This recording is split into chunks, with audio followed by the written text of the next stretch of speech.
Bueno, por ahí. Bueno, ya, comenzamos entonces. Tipos de conocimiento. Hay tres formas de conocimiento. Eh, de hecho, hay muchas más.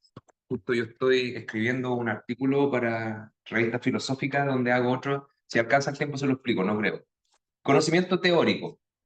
El conocimiento teórico, como yo les decía, es el conocimiento que uno puede pasar a un libro, que uno puede convertir en símbolos, que uno puede traspasar solamente con sus palabras.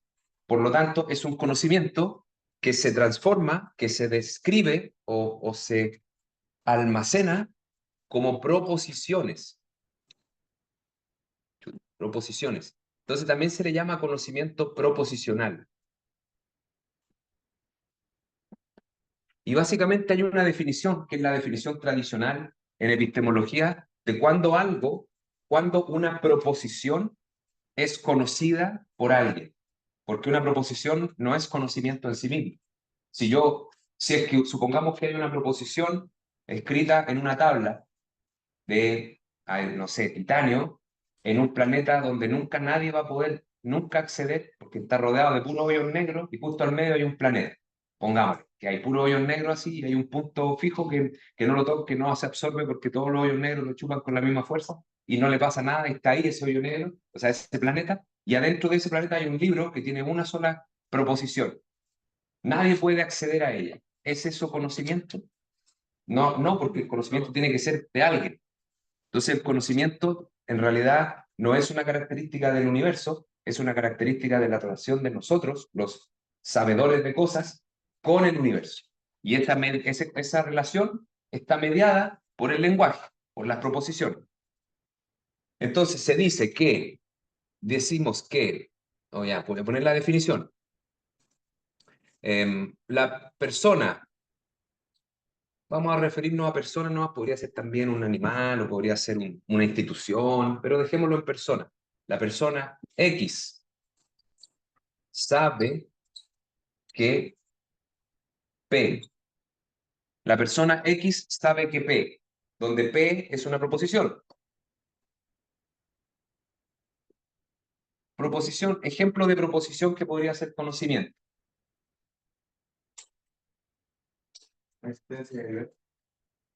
Por ejemplo, ¿cuál sería la proposición? Dios existe. Digamos, esa es una proposición que yo podría decir que es un conocimiento o no. Ahora vamos a ver las condiciones de lo que es conocimiento y vamos a poder debatir eternamente si es que es o no es conocimiento. Pero hay otro que es más conocimiento, más fácil, que es esto que tengo acá. No, el profesor tiene un plumón de color azul en la mano.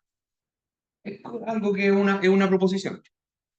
Y vamos a ver si es que es conocimiento de ustedes o no.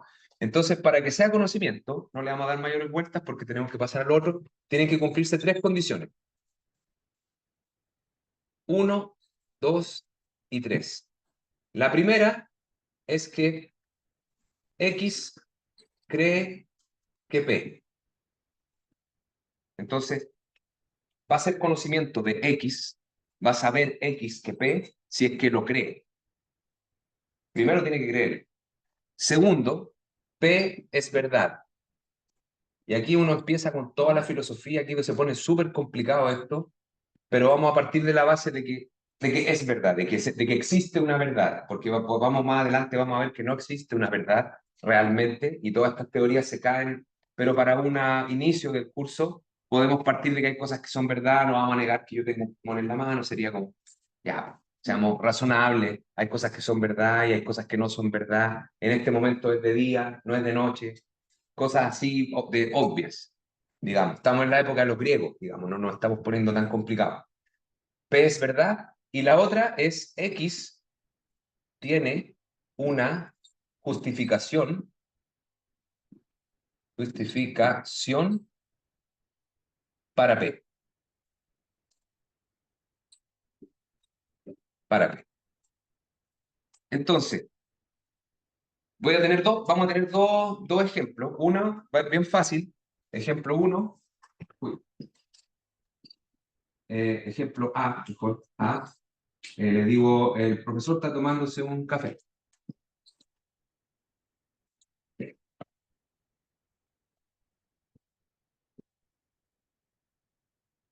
mientras hace la clase, si quiere. Y lo hará cada clase. El profesor se está tomando un café. ¿Por qué ustedes creen que aquí tengo un café? Esa es buena pregunta. Ya. Si digamos, ¿quién cree que tengo un café aquí? ¿Quién cree que tengo otra cosa? Otra cosa. Ah, ya. No, mira. Pareciera, sí, podría ser, pero no lo deja, no deja de ser. No deja de ser café. ¿Cómo se le ocurre? ¿Ah? No, no, sí es café. Incluso yo les puedo dar a probar, si quieren, para que me crean. Pero esto no lo digo de chiste, lo digo porque yo necesito que ustedes tengan una justificación, para que vean que es verdad. Entonces yo digo, claro, pruébalo, es verdad, créeme. Entonces así uno va construyendo que las personas sepan sobre algo. Y por eso es que existe la ciencia.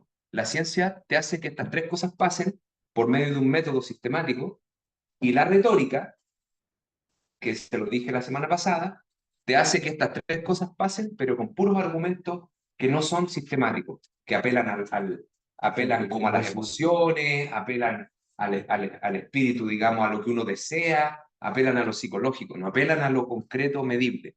Esa es la diferencia entre la retórica y... Entonces yo podría decirles, ¿cómo ustedes van a dudar de mí? Yo que soy profesor, yo que soy doctor y que estudié en la universidad no sé dónde y tanto y tanto. Crean que tengo café, que a lo mejor no tengo café. Si la única manera científica de saber es experimentando, ¿no es cierto? Eso es lo que decía Tomás de Aquino, etcétera. Ver para creer. Entonces, ustedes creen que tengo café. Ya, vamos a asumir que es verdad que tengo, y esto depende, de hecho, de lo que la máquina que hace café hace. Porque si esa máquina está dando alguna cosa que no es café, yo lo que hice fue sacar el líquido de la máquina que sabe a café. Yo no sé realmente si lo que estoy tomando es café. Creo en la institucionalidad, creo en la universidad, creo en las máquinas Nescafé, y de ahí parto de pensar y creer que lo que tengo acá es un café. Y esa es mi justificación, básicamente. Entonces vamos a asumir la verdad. De hecho, todas estas tres condiciones son súper cuestionables, pero sobre todo esta, la de verdad, es la peor, porque no nada es verdad al final. Si uno lo aprieta lo suficiente, dígame. No, que estaba pensando que esa parte es un poco como asumir que existe una circunstancia natural independiente de que se observe o no, de que haya alguien que crea en ello o pueda confirmar que es verdad o no. Y Sí, eso no es muy eso complicado. se llama realismo. En filosofía, o sea, eso se llama una corriente de pensamiento que es el realismo, que lo vamos a ver más adelante, que es partir de la base de que el mundo existe y hay una realidad que conocer. Y la ciencia se supone que tiene que encontrar la verdadera naturaleza de esa realidad que existe. ¿Me entiendes? Esa es como y a eso se le llama el programa positivista de la ciencia, porque dice que es positivo, que el conocimiento se puede construir porque esa realidad existe. Y hay otra corriente que es la antirrealista, que dice que no hay una realidad por conocer, que nosotros lo que hacemos es un juego de creación, de ilusión de conocimiento que es coherente y que nos permite navegar la existencia, pero sin saber qué realmente está pasando y que nunca lo vamos a saber.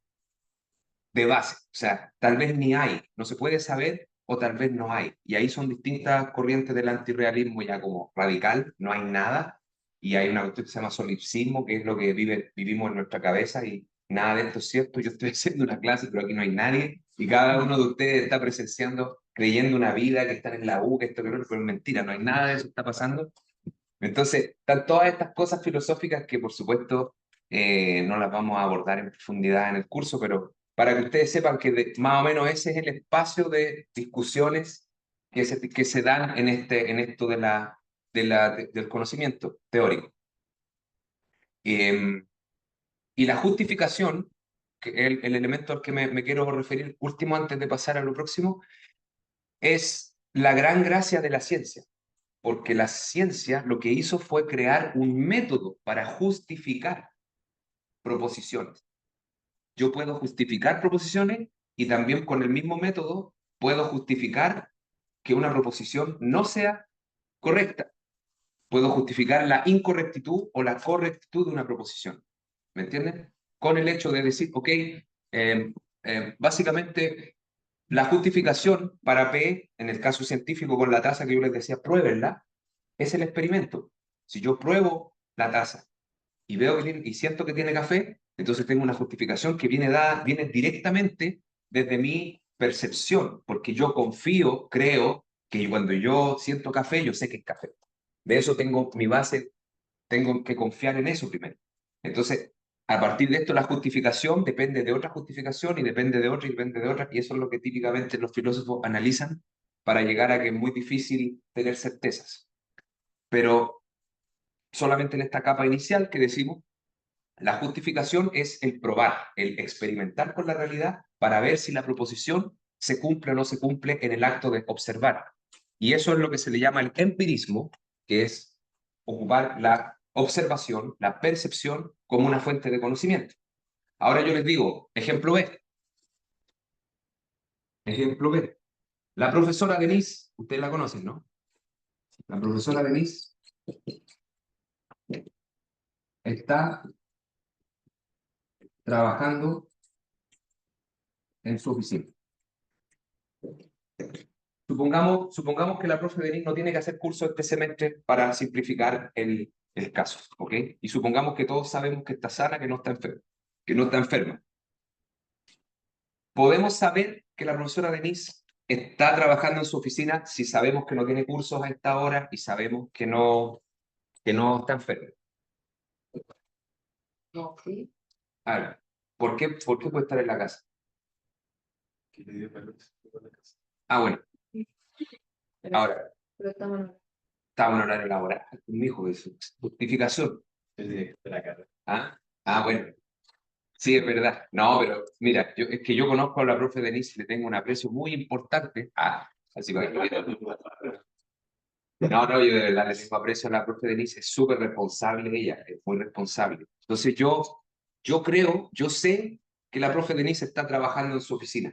Seguramente le está resolviendo los problemas a algún profe, está viendo alguna caso de algún estudiante, que alguna cosa, porque ella hace eso todo el tiempo. Yo tengo una evidencia, digamos, empírica con los años, pero no es necesaria esa evidencia empírica. De hecho, podemos quitar a la profe Denise y podemos poner a cualquier trabajador del Estado. Aquí, bueno, la UNAM es privada, pero pongámosle que es una universidad estatal. Trabajador del Estado está trabajando en su oficina, donde trabajando significa que marcó tarjeta y que está en la oficina, no necesariamente que está trabajando duro. ¿A qué voy con esto? Voy al punto de que hay un reglamento, hay una ley que las personas tienen que cumplir y ese cumplimiento es, hoy día es día martes, son las 3 de la tarde, más o menos, hay que estar trabajando. Entonces yo no tengo que ir a mirar, yo no tengo que experimentar, porque hay una ley, hay una teoría, ¿me entienden? Hay como un reglamento que es superior a mi observación, que no necesita de mi observación para darle verdad a esto. Entonces yo lo puedo justificar como dijo, ¿cómo te llamas? ¿Cómo se llama? Sí. Michelle. Como dijo Michelle, es horario de trabajo. Entonces mi justificación ya no es empírica, mi justificación es teórica, es una justificación racional. Yo razono, hay un horario de trabajo, las personas en el horario de trabajo van a trabajar, entonces si es horario, y esto es pura lógica. Hay un reglamento, es horario de trabajo, por lo tanto la persona tiene que estar trabajando. ¿Lo ven o no? Se llama silogismo. Digo, en hora de trabajo las personas trabajan. En hora de trabajo las personas trabajan. Es hora de trabajo. Denise es persona. Y listo. En hora de trabajo las personas trabajan. ¿Qué hora de trabajo? Denise es persona. Entonces, Denise está trabajando. Eso se llama modus ponens. De hecho, tiene un nombre en la estructura lógica porque acá están todas las personas. Acá están todas las personas. Acá están todas las personas que trabajan. Y se pone, Denise es uno de estos. Entonces hay un conjunto de personas, hay un subconjunto de personas que son las que trabajan, y a Denise se pone en el subconjunto de personas que trabajan, por lo tanto, a la hora de trabajo tiene que estar trabajando. Y es como, lo vamos a ver también en el curso. Pero no lo quiero abordar más largamente ahora, solamente quiero mostrarles que es pura lógica, no tengo que observar, ¿me entienden? Hay una conclusión que se obtiene puramente de elementos racionales. Y por eso es que la próxima clase vamos a ver como les decía, el racionalismo, que es esa idea de pensar que la verdad viene de la lógica, y la otra corriente que es el empirismo. Pero eso no es para la prueba de hoy, eso es para que vayamos refrescándonos. Entonces, tenemos, esta es la definición de verdad. Estos son dos ejemplos que nos ilustran que la justificación puede venir de la observación o puede venir de la racionalidad. Déjenme ver si hay algo más que les tengo que comentar. Ok. Entonces, ahora, hay dos cosas más importantes que mencionar. La primera es que esta teoría, hasta el momento, yo estoy hablando de que se cree o no se cree, o de que es verdad o no es verdad, o de que tengo una justificación o no la tengo. Y eso se llama, digamos, en lógica se llama booleano, por un tipo que se llama George Boole, que es como el padre de la lógica moderna, que quiere decir verdadero o falso. De hecho, la prueba ahora va a tener verdadero o falso, en la segunda parte. Entonces, cree o no cree, es o no es, tiene o no tiene. Pero uno eventualmente, en las versiones más modernas de la ciencia, de hecho nosotros tenemos los p-value, ¿cómo le llaman ustedes? Los intervalos de confianza. Tenemos toda una teoría estadística para cuantificar qué tanto podemos estar seguros de que algo es cierto o no. Y nunca podemos estar 100% seguros en general en los experimentos, sino que nos piden el 95% de intervalo de confianza para que nuestros datos caigan ahí y ya. Entonces se rechaza la hipótesis nula, podemos decir que algo se cumple o lo que sea que queramos decir. Es lo mismo, es el juego de las proposiciones, nada más que hay un método de inferencia estadística para asegurar la verdad de algo. Por lo tanto, estos valores, llamémosle condición 1, condición 2 y condición 3, C sub i, en realidad puede ser visto como una probabilidad.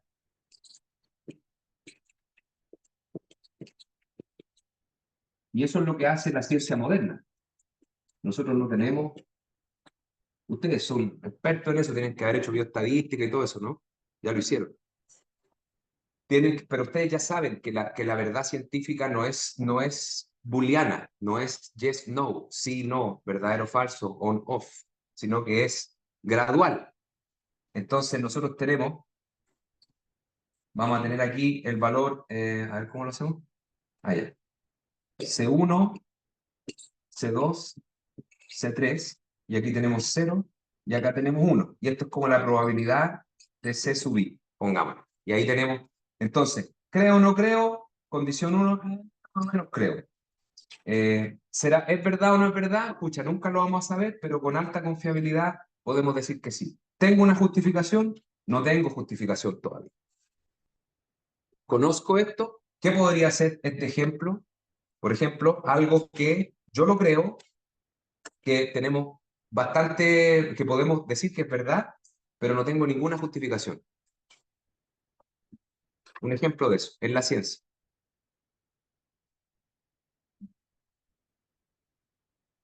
El límite del universo, por ejemplo. O los agujeros negros, como que se sabe que están ahí, pero no se conoce más allá del horizonte. Esa no es justificación como va. Sí, no, esa es la onda, esa es la onda. Estos son los temas frontera en la ciencia, básicamente. Los temas frontera en la ciencia son cosas que todo el mundo cree que están pasando, que más o menos se ve que es verdad, que se puede observar, pero que nadie tiene justificación. Cuando esto pasa, estamos en un elemento de conocimiento que no es conocimiento, o sea, es una proposición que no es conocimiento, sino que es un elemento frontera de la ciencia. Si tenemos una cosa así, es algo bien establecido en la ciencia, normalmente. Lo creemos, es verdad, tenemos justificación. Si nos pasamos acá, por ejemplo, lo creemos, no es verdad y tenemos justificación, esto es típicamente la conspiración. Tenemos como, no, si no tengo, ¿cómo es? No tengo pruebas, pero tampoco dudas. Es como, es como ese tipo y así uno puede jugar con este diagrama, y esto probablemente yo lo voy a hacer en la solemne. Les voy a hacer que juguemos un poquito con esto, que den ejemplos, etcétera. ¿Ya? Para que entiendan bien la definición, porque por algo son tres condiciones y no una. Siempre puede ser que dos se den y una no, Y además, para que no lo olviden, esto se puede ver de forma probabilística. Vamos a hacer, para hacer una función sencilla, ustedes que son expertos en probabilidad, vamos a tener esto y después podemos sacar el valor esperado de esta distribución de probabilidad, ¿no es cierto? Que tenemos 3 eventos, tenemos probabilidad y podemos tener un valor esperado que podría ser como el promedio, la integral dividido en 3 o algo así. Hagamos el promedio. C1 más C2 más C3 dividido en 3. Este sería mi modelo de verdad, de conocimiento, de qué tanto conozco yo algo. Este es un modelo, podría ser el mínimo o el máximo de los 3 valores. Ahí uno puede elegir la función que quiera, pero esto podría ser un modelo de ejemplo de cuantificación del conocimiento. Supongamos que tengo ese modelo, ¿ya? Y ahora resulta que uno puede, para mirar ahora el nuevo gráfico, lo voy a hacer aquí, tengo el gráfico de cuánto conocimiento, a ver, necesito, ya, tengo distintas proposiciones, ya, proposiciones, tengo hartas proposiciones aquí y las tengo con distintos grados de conocimiento. Aquí está el 1, y aquí tengo, supongamos que tengo muchas proposiciones y las ordené de mayor a menor y tengo una cosa así, pongamos. Estas son todas las proposiciones que yo conozco o que hay. Y aquí tengo 0,2 el último valor, el de acá de abajo, y acá tengo 0,5. Es un ejemplo. Estoy ejemplificando más o menos cómo se cuantifica el conocimiento. ¿Dónde puedo decir yo que ya más o menos hay conocimiento? Lo que yo tengo como promedio 0,2, generalmente van a ser valores bastante bajos. Entonces eso no es conocimiento. Cuando estamos en 0,5, justamente es cuando estamos entre sí y no. Por algo la moneda tiene probabilidad 1/2, porque uno no sabe lo que va a salir. No tiene ninguna información si va a salir, qué va a salir. Por eso justamente es 0,5 la probabilidad, ¿no es cierto? Y arriba del 0,5 uno ya dice, hacia allá ya podemos ir aceptando que eso tiene más cara de ser conocimiento que de no serlo. ¿Me entienden? Entonces, esto es el elemento que se llama agnóstico. ¿Conocen esa palabra? Agnóstico es, no puedo decir si sí o si no, básicamente. Entonces, esta era la descripción de lo que les quería hablar sobre el conocimiento teórico. ¿Ya? ¿Tienen algún comentario?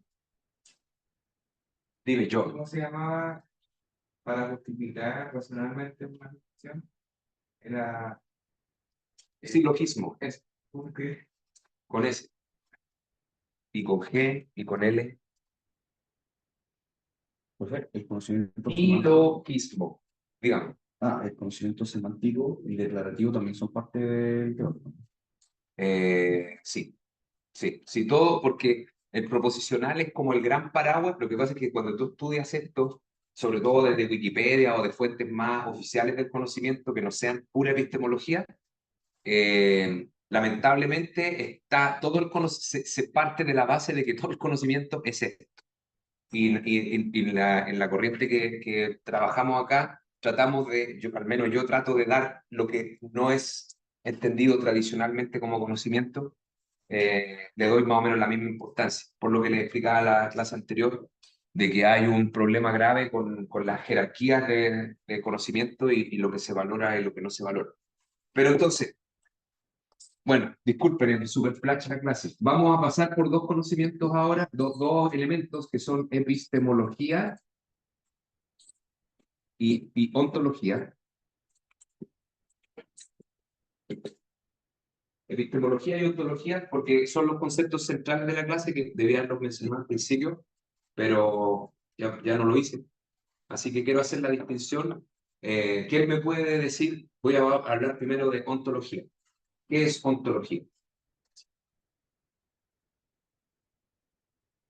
Vamos a ver antes todavía. ¿Qué es logia? Estudio de. Entonces tenemos epistemología y ontología. La epistemología, ¿saben? Estudio el conocimiento. Estudio del conocimiento. Entonces epistemo es conocimiento. Estudio de. Entonces, esto que acabamos de hacer aquí es parte de la epistemología, y lo que vamos a hacer para allá y para allá también. Pero toda la epistemología siempre, irremediablemente, está vinculada a una ontología. Y la ontología es mucho más profunda que la epistemología porque es el estudio, y aquí no se rían, estudio de lo que es. ¿Qué es lo que hay realmente en el mundo? Para poder construir conocimiento sobre aquello, tenemos que tener una base que nos dice de qué hay primero. ¿Me entienden? Por ejemplo, en la época antes del microscopio, es un súper buen ejemplo el descubrimiento de la microscopía, porque muchos de los filósofos naturales no aceptaban o no consideraban que se debiera pensar que habían elementos microscópicos que influían en lo que pasaba con las enfermedades o cosas así. No era como aceptado completamente. Habían algunos que sí lo proponían, el homúnculo, y habían algunas teorías que hablaban de pequeñas cositas que podían influenciar. Lo mismo con la teoría de los materiales, la física. Estaba, creo que era Demócrito, que dijo que habían átomos, unas partículas indivisibles, átomos, que no se puede partir, y planteó una teoría atómica en la época de los griegos. Pero las teorías de la física, digamos, desde los griegos hasta bastante, yo diría, hasta el siglo XVI, XVII más o menos, se creía que había unas sustancias básicas, que estaba la tierra, el fuego, el aire, el agua, el fuego y la tierra, y eran así como el Capitán Planeta, no sé si lo conocen, pero era más o menos en esa lógica que se pensaba que era la naturaleza, estaba formada de ciertas sustancias que eran como, tú las podías tener como elementos fundamentales, cada cosa estaba compuesta de mezclas de eso, todo eran mezclas de sustancias, no había una noción de estructuras ni de elementos indivisibles. Entonces, lo mismo con Dios, la ontología de la vida, del sentido de la vida, del propósito, te cambia muchísimo si tú partes de la base de que existe un Dios o no existe un Dios. Entonces, la ontología es el estudio, es la elección metodológica o lo como uno lo quiera ver, pero es esa que se preocupa de decir, bueno, vamos a partir de que esto o esto. Y la epistemología estudia lo que se puede saber, cómo se puede conocer sobre el mundo, dado que el mundo está compuesto de estas cosas básicas. ¿Me entienden? Entonces es súper loco porque la ontología hoy en día, en las últimas décadas, digamos, en la generación de ustedes, etcétera, etcétera, está cambiando más rápido. Ya como que no hay una ontología precisa. Cada persona, hay muchas ontologías y cada persona sigue una distinta ontología. Antes la iglesia, hasta el año 80 más o menos, la iglesia así era, pero tan fuerte que uno no podía cuestionar la existencia de Dios. O sea, no sé, pues, digamos, la evolución se volvía un tema científicamente válido cuando la iglesia lo decía. Y así lo mismo con el Big Bang y con todo. Ellos eran los últimos, digamos, curadores. ¿Conocen el concepto de curador? ¿Curador? Que sabe mucho de un tema, por ejemplo, Sí, hay páginas que se le llama curador a los que tienen que verificar errores. sí. Los curadores son los que se ocupa mucho la palabra curador en las muestras de arte. Entonces, por ejemplo, vamos a hacer, no sé, pues, digamos, cualquier pintor X. El curador dice, ya, ¿y cuál va a ser la temática de esta exposición? Va a ser, no sé, pues, el estallido social, digamos, ya. Y vamos a juntar pinturas del estallido social y todo, y vamos a hacer una exhibición. Hay una persona que es el curador o la curadora que junta las obras y las estructura y dice, esto tiene que ir con esto, en esta parte de la galería vamos a poner estas cosas, en esta otra vamos a poner esta otra, porque tiene un entendimiento del mensaje que se quiere dar, entonces organiza las pinturas o lo que haya que hacer, la obra que corresponda en la galería. Entonces cada exhibición artística tiene un curador. Lo mismo cuando uno hace un evento de poetas, por ejemplo, hay que invitar a un poeta y hay que hacer una junta de poesía, hay un curador que dice, llamemos a este, o a veces un equipo de curadores. Entonces, la iglesia era el curador de la ontología, de la realidad, del mundo. ¿Qué es lo que realmente hay? Ellos decidían. Y nadie les podía decir que no, porque tenían dinero, plata, estaban conectados con los militares, y ya no tanto. Bueno, entonces eso es importante que no lo olviden. La ontología es como el sustrato, es como los elementos del Lego, y la epistemología es todas las cosas que se pueden construir con esas piezas del Lego, básicamente en base a la observación y el razonamiento. Ahora pasamos al conocimiento práctico y experiencial, que requieren menos tratamiento que el teórico, pero son igualmente importantes. Les recuerdo, el conocimiento teórico es proposicional. Ahora, una pregunta. ¿Hay alguien que diga que sabe bailar algo? ¿Algún estilo de danza o algo? ¿Quién tiene arte aquí? ¿Quién toca guitarra? Guitarra. Toca guitarra. Toca guitarra. Ya, vamos. Tenemos 3 guitarristas. ¿Alguien que baile a un nivel decente, por ejemplo, la salsa o la bachata? ¿No? ¿Nadie? ¿No? Que baile o que cante, que pueda cantar lírico. Por ejemplo, canto lírico o canto cualquier cosa. ¿También canta? Alguien que sepa andar en skate o en patines. O que pueda, ¿qué más? Otra cosa que pueda escalada, que pueda nadar sin ahogarse en el mar, surfear, ¿eh? Ya, ok. Entonces ahora, ¿cuál es tu nombre? Pedro. Pedro, dime una de las cosas que tú sabes hacer. Dilo así, palabras. Yo sé tocar, por ejemplo, guitarra. Yo sé tocar guitarra. Él sabe tocar guitarra. La proposición. Pedro sabe tocar guitarra.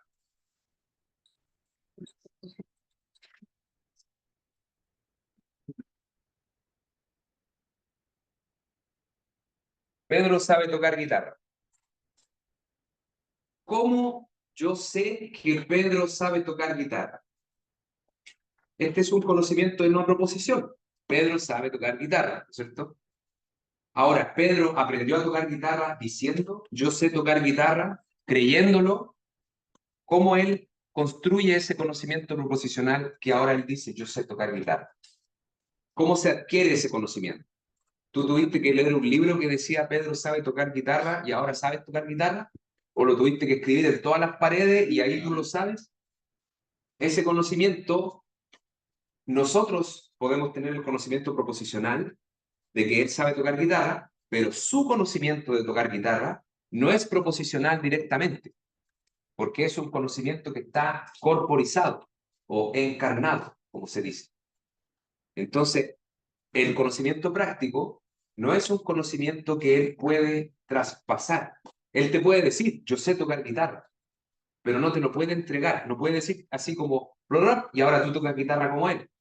Es un conocimiento que tiene él en su cuerpo y él nomás lo puede tener.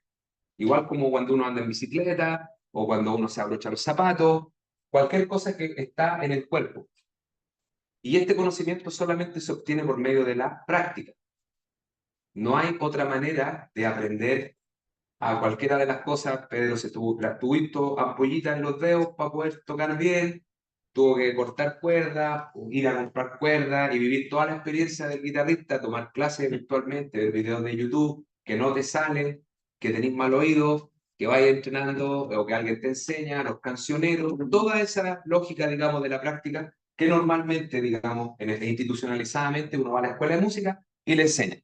Entonces, Pedro sabe tocar guitarra, es una proposición y es el conocimiento de nosotros sobre el conocimiento, pero el conocimiento práctico, entonces, es conocimiento no traspasable de forma simbólica.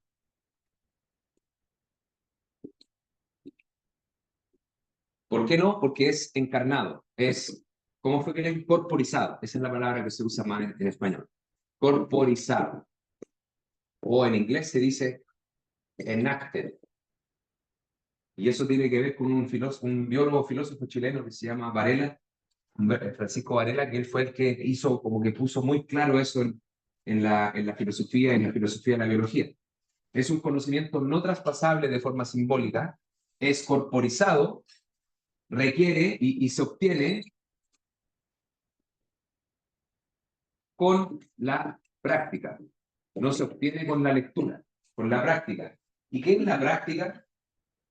¿Cuál es la diferencia entre la práctica y la lectura o los símbolos? ¿Qué es la práctica? ¿Me pueden decir qué es la práctica? ¿Alguien? Atrévase, no, si no. Realizar una actividad repetidas veces. Exacto. ¿Mm? Repetida. El repetido es súper importante, pero hay falta algo más. Realizar una actividad, dijiste, repetidamente. ¿Y qué es realizar una actividad? Tengo que hacerlo físicamente. Que se hace con el cuerpo, sí, corporizado, pero tiene un elemento extra, que un detallito, es Con un fin. que hay un fin, sí, Temporal. pero hay un método para hacerlo. Ah, Porque si tú vas a aprender a tocar guitarra, la primera clase tocan la guitarra así, si la segunda semana le das vuelta a la guitarra, va a estar tocando guitarra también. La tercera semana la ponís de arriba para abajo y va a estar tocando. No es, no es solo tener la guitarra, sentarse y tocar, sino que hay un método, hay una secuencia de acciones que uno debe ejecutar para definir la práctica. O sea, el realizar la actividad, tú lo dijiste por sentido común, se entiende que realizar la actividad es realizar la actividad, pero yendo un poquito más hilando fino, realizar una actividad requiere un protocolo de ejecución. ¿Me entienden? Entonces, se obtiene con la práctica. La práctica, vamos a decir práctica, tiene dos características. Una que es repetición, ya sabemos que es encarnado, ya sabemos que es corporizado. Repetición y protocolo.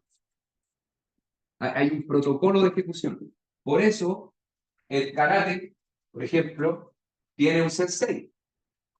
El conocimiento práctico, en general, se traspasa del maestro al alumno. El maestro no te puede pasar un libro y te dice, vuelve y después yo te hago la prueba y ahora sabes karate. O lo que sea, artes marciales, o yoga, o tocar guitarra, o bailar. Tú puedes ir con el libro y repetir todo lo que quieras, pero el maestro o la maestra te va a decir, mira, aquí, cambia la postura del hombro, échate para atrás, respira de esta manera, o practica este otro ejercicio. Entonces, el protocolo es maestro dependiente, normalmente. Igual hay libros, igual hay una parte proposicional, hay un cierto estructuración de los protocolos, pero generalmente esto requiere un maestro. Y ahora se empieza a parecer mucho más, este conocimiento se parece mucho más a las filosofías orientales, digamos, a lo asiático o a lo indígena, donde no hay tanto libro, no está todo como en biblioteca, el conocimiento está en la biblioteca, el conocimiento está en la práctica con el maestro. Por supuesto que no es lo más eficiente del mundo, porque un maestro no puede atender 10.000 alumnos, una biblioteca sí puede, ¿me entienden? Entonces el conocimiento teórico es súper importante, pero no es todo. También hay un conocimiento que requiere repetición y protocolo desde el maestro. La maestra. ¿Ya? Entonces, ahora creo que les queda súper claro que cuando yo les digo, bueno, aprender a bailar, no es conocimiento teórico. Yo me voy a leer todos los libros de baile que pueda, pero mientras no lo haga con mi cuerpo y mientras no baile no con una persona, sino que con muchas, seguramente no voy a poder bailar bien. Claro, porque hay que sentir los pesos del cuerpo de las distintas personas, la forma, tienen más tieso, tienen menos tieso, se deja llevar, guía, la típica del baile. Ya. Entonces, atacamos el conocimiento teórico, atacamos el conocimiento práctico y nos queda todavía una forma de conocimiento. Si lo miramos desde la perspectiva de teoría de conjunto, aquí está todo el conocimiento. Acá agarramos el conocimiento teórico, que es todo lo que se puede decir, declarar, poner en un libro. Después agarramos todo el conocimiento que no se puede decir, porque partimos que es otra categoría, no se puede decir, sino que se traspasa por medio de la repetición y el protocolo. ¿Qué nos queda? Simplemente por descarte. No se puede escribir, no se puede expresar por escrito y no se obtiene practicando un protocolo.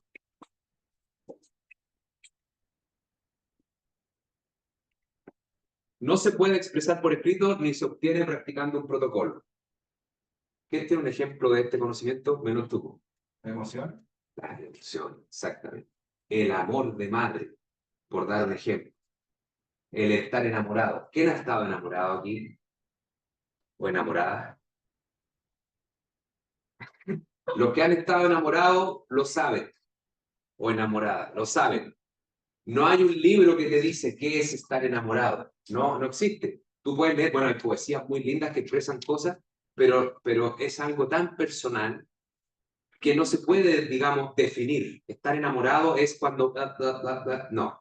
A menos que tengamos una teoría fisiológica y digamos, bueno, los niveles de tales hormonas, por ahí podría ser. Pero hasta el momento, digamos, como conocimiento general, no se puede expresar por escrito la sensación de estar enamorado de otra persona, ni tampoco es que uno se enamora, oye, es que yo me quiero enamorar de esta persona, así que voy a repetir este protocolo, todos los lunes vamos a tener una cita y yo sé que más o menos en unas 2 meses vamos a estar enamorados. O no, no, es que los puros lunes no, tiene que ser lunes, miércoles y viernes. No, no funciona, no hay protocolo. Te enamoras de la persona porque pasan cosas que no son repetitivas, que no tienen una frecuencia estática y que no siguen un protocolo. Es solo una multitud, un cúmulo no estructurado de acciones conjuntas que te llevan a sentir algo. Y eso es lo que se llama experiencial. Es aquel conocimiento, pero después tú sabes que está enamorado. Y con otra persona que está enamorada, conversan, oye, me enamoré, oye, yo también. Y hay un entendimiento. No necesitan mayormente tener un vocabulario específicamente fijo cuando las dos personas lo han sentido. O ser hermanos, no tiene por qué ser tan enamorados, puede ser hermanos también, o ser mejores amigos. Una persona que yo soy mejor amigo de, y esa persona es mi mejor amigo, los dos sabemos que somos mejores amigos, hemos vivido las cosas que hemos vivido, hemos pasado las que hemos pasado, no hay definición, pero los dos podemos hablar de eso. Y si hay un tercer mejor amigo, que puede llegar a pasar eventualmente, los dos mejores amigos de acá van a poder hablar de la relación de mejor amigo con el otro también, y hay como un conocimiento que se crea localmente solo entre los que lo viven, como eje. No sé si existe eso todavía. Eje, no lo conoces. Has vivido eje, porque está esa cuestión. Que era una experiencia, era una cuestión estructurada para generarte la noción de que había experimentado algo. Eso lo hacen las sectas y es súper peligroso, porque la experiencia, que en verdad lo experiencial va más allá, se puede utilizar como elemento de manipulación, es muy poderoso. Los rituales, por ejemplo, en las culturas ancestrales también es mucho más utilizado esto. Tú vas pasando, bueno, tengo que tomar el... Este era mi alarma de que en 5 minutos le hago el control. Me queda una sola cosita que decirle, pero quiero cerrar con esto del conocimiento experiencial. ¿Por qué el conocimiento experiencial está tan invalidado por la academia? Al igual que el conocimiento práctico, que se valora un poco más los maestros, pero todo eso de corporizado, ¿por qué ustedes tienen que estar sentados? Yo no solo yo, pero hay toda una corriente de intelectuales, de personas que opinan que los alumnos no debieran estar sentados, debieran moverse, debieran poder pararse, debieran poder cambiarse de lugar, cambiar su perspectiva visual, utilizar el cuerpo para poder... y yo debiera hacer actividades donde nos paremos, nos movamos, nos empujemos, y así vamos aprendiendo, un poco con el cuerpo también, no necesariamente violentamente, ¿no? Pero de repente tomarse las manos, cerrar los ojos, respirar, y utilizar el cuerpo como un elemento crucial para la absorción de estas ideas. ¿Me entienden? Lamentablemente la educación no está estructurada así, pero bueno, después nos pasamos a la experiencia y la experiencia ya es un poquito más complicado porque cada persona es diferente. Entonces, las diferencias de las personas hacen muy difícil poder protocolizar una experiencia. Y por eso es que yo no soy muy fan de estas experiencias como tan empaquetadas, que es como una visión capitalista de la experiencia. Como decir, bueno, vamos a experimentar esto, vamos a irnos 5 días al bosque y vamos a salir todos ahora amando la naturaleza. No, no necesariamente. Te pueden molestar los mosquitos, las arañas y vaya bien la naturaleza después de esa experiencia. Puede pasar y está bien. Todos somos diferentes. Entonces, el conocimiento experiencial realmente es algo que está súper poco explorado en la academia tradicional, mientras que está mucho más explorado en la ritualística que se estudia en la antropología. La antropología ha estudiado mucho más la experiencia que la filosofía occidental, por así decirlo. Y se le llama etnología, tiene otros nombres en la academia, pero no traspasa hacia ese lugar desde donde aprendemos tradicionalmente. Entonces, por eso les quería cerrar con la idea de esto. Y el ejemplo clásico, ser mejor amigo, estar enamorado, etc. Ya. El último es que quería pasarles a hablar de la sabiduría, porque, a ver, ¿qué es lo que tengo que preguntar directamente? Porque vamos a alcanzar mucho de la sabiduría. Ah, ah, ah,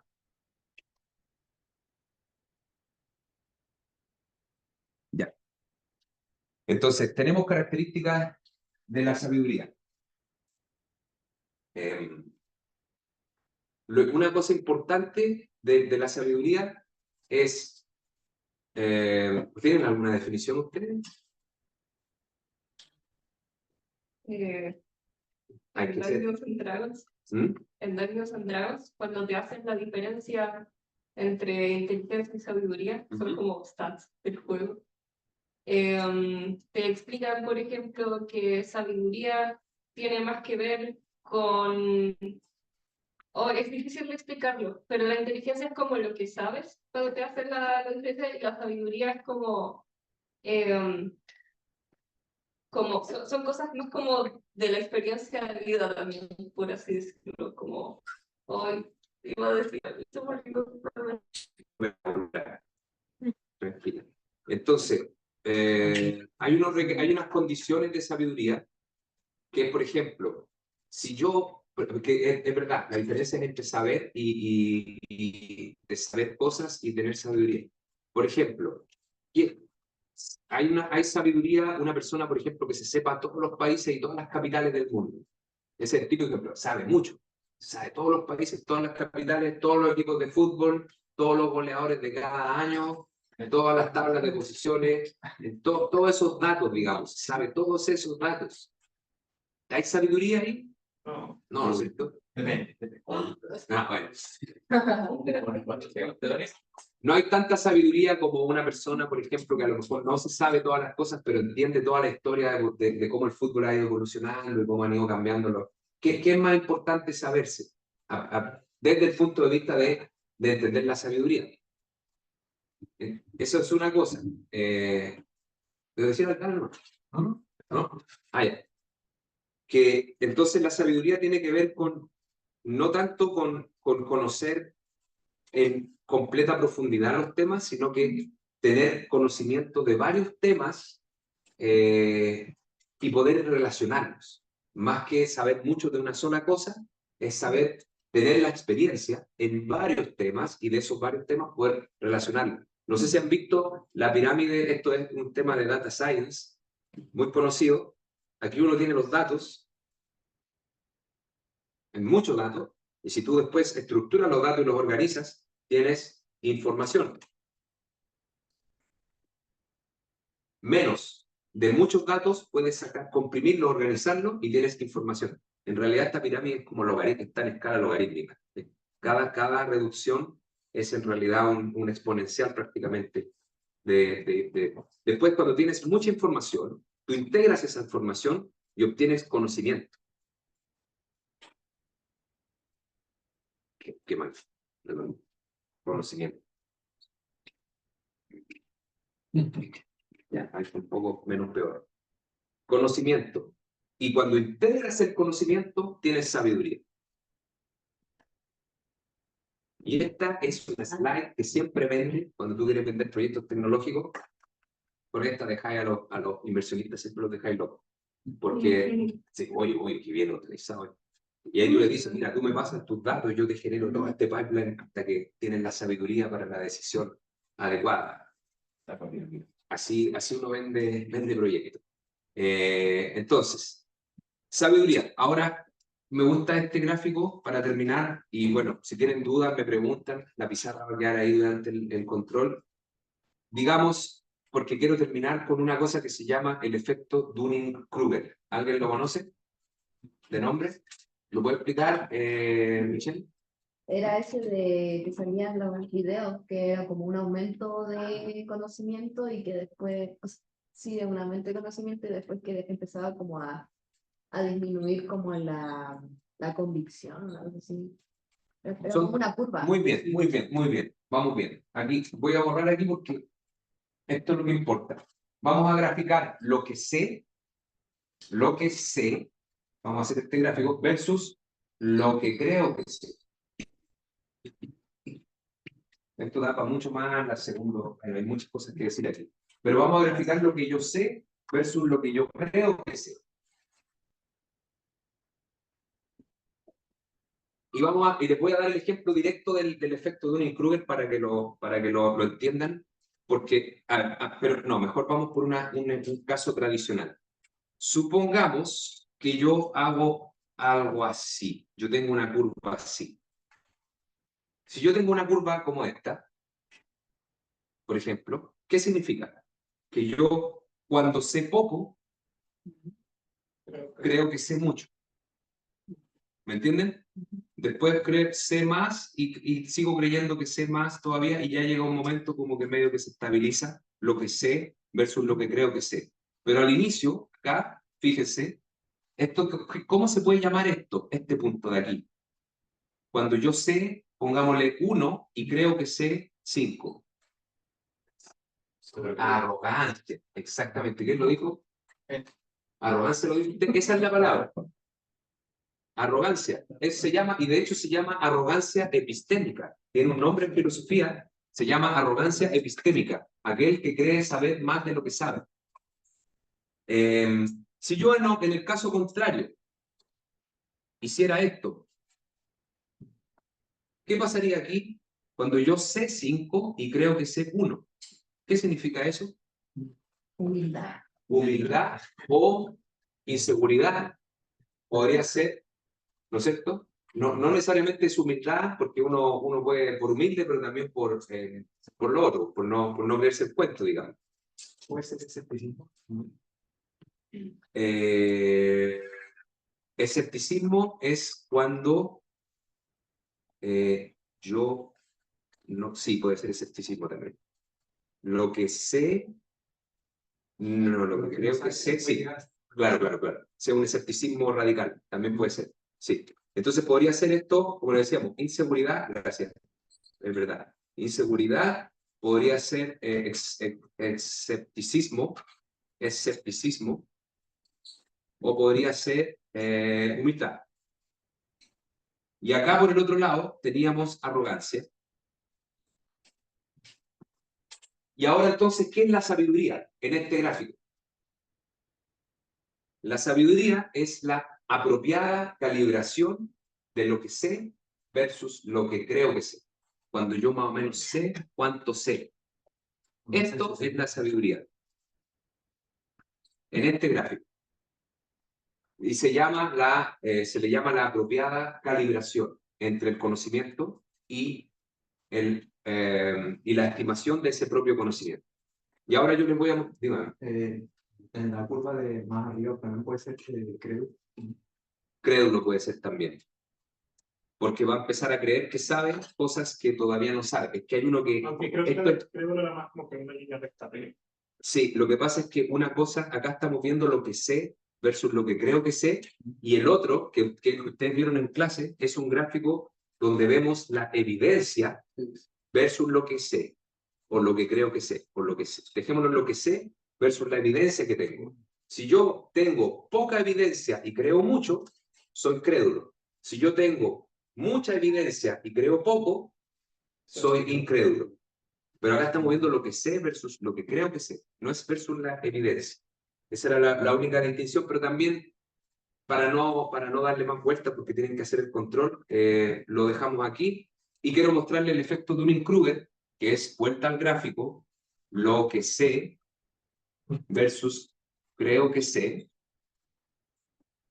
Y el gráfico de Dunning-Kruger, para que lo vean, es así. Esto es lo que nos pasa a todas las personas, es un efecto probado en doctores, en bailarines, aprendiendo un idioma nuevo, con conocimiento práctico y teórico. No sé, con experiencial yo creo que también pasa. Me enamoré. Te vaya aquí a conocer nada a la persona y te crees que estás enamorado. Él también pasa en experiencial. Sí. Entonces, ¿qué es lo que pasa?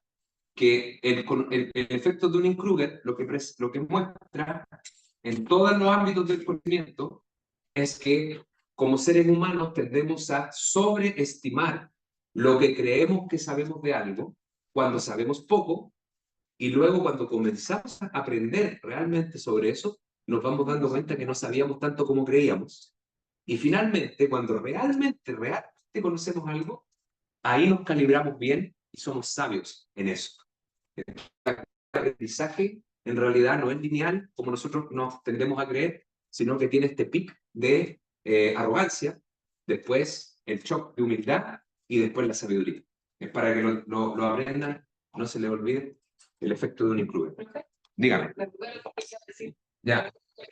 Como conocimiento es saber que el tomate es una fruta, y la sabiduría es saber que no lo puedes poner en tu disfrute y que lo tienes que comer como ensalada.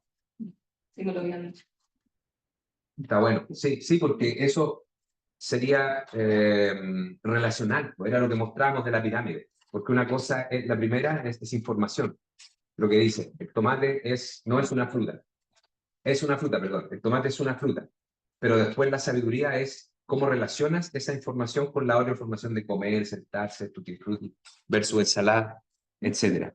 Ya. Bueno, me va a tener que quedar un ratito extra para que puedan terminar el control. Sí. Que corran, por favor. Pero esto está. Ay, pues, no creo que sí es la que pasa, lo que dice. No, no. Lo importante, chicos, es súper esto, extremadamente importante, y por favor les pido atención completa, atención, Juan, Emilio, estoy bueno para los nombres, John, ¿usted cómo se llama? Javiera, Agustín, no, ya, después ya no voy a fallar.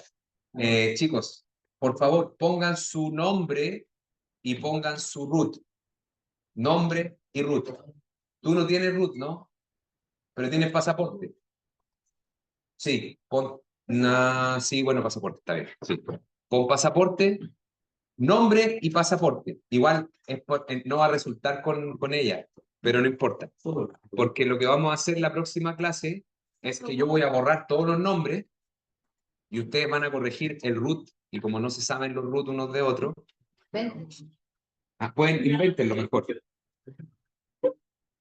¿Dónde aquí, profe? Sí, arriba.